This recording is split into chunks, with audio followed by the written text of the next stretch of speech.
Bonjour et bienvenue dans Bref de Poésie. Je poursuis la présentation d'extraits sur le livre en cours d'écriture de Christian Mongineau. Je rappelle le titre, L'insecte du placard. Cet extrait s'intitule La poésie, l'impossible, l'écho. Méditant ce matin sur les affinités de la poésie et de l'écho, il te revient à la mémoire cette légende antique racontée par Ovide dans ses Métamorphoses, celle précisément de la naissance de l'écho. Très humainement, dit-on, le grand Jupiter avait un faible pour la gracieuse compagnie des nymphes, ce qui réjouissait fort peu, comme on l'imagine aisément, Junon, sa divine moitié.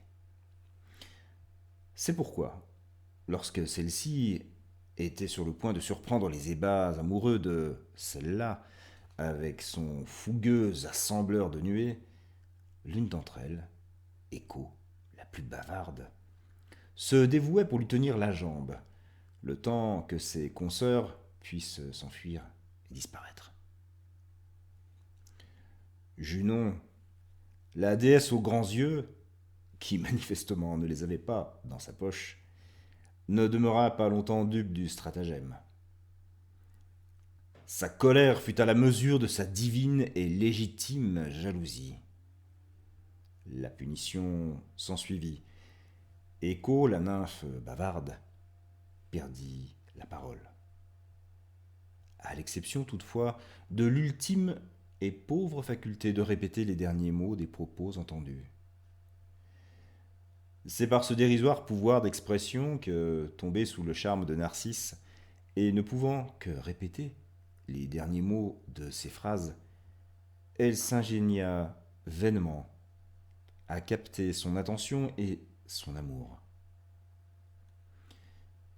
Devenu simple écho de la voix aimée, d'élan brisés en quiproquos, de jeux de mots en déception, elle ne put que susciter le rejet, voire la répulsion de celui que Némésis, déesse de la vengeance, avait voué tout entier à l'amour stérile et fatal de son image. Blessée dans son amour, spectatrice impuissante de l'emprisonnement et de l'anéantissement de Narcisse par la passion morbide de son propre reflet, Écho se consuma dans le double deuil qui en résulta. Son joli corps de nymphe dépérit.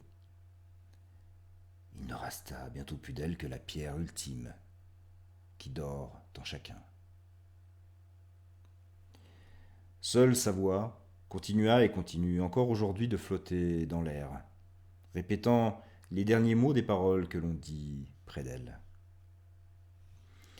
Elle le fait parce que c'est son destin, mais peut-être aussi pour éveiller les hommes à ces lointaines parentés qui les unissent aux pierres du dehors comme à celles du dedans, par la chaîne invisible des amours impossibles.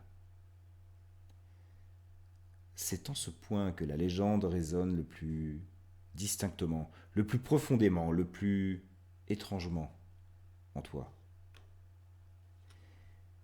En ce point aussi que la poésie discerne dans le mythe la figure de sa propre quête.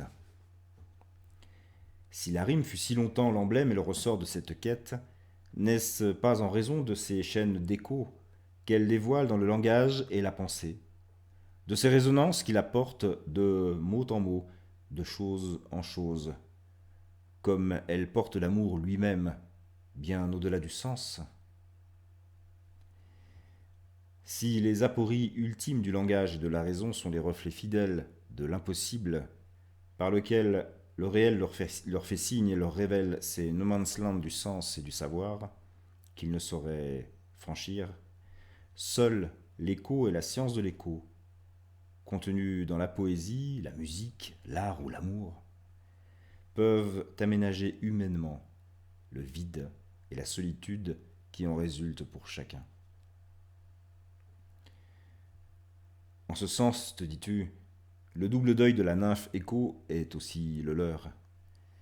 Et la survivance de sa voix, cette passerelle musicale qui enjambe les abîmes de la solitude, du non-sens, de l'indifférence et de la mort, qui, sans elle, les séparerait et les isolerait, sans retour ni recours.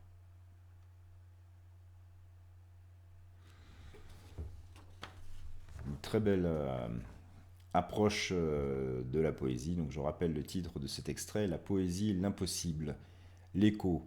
Je vous invite à relire ce texte qui est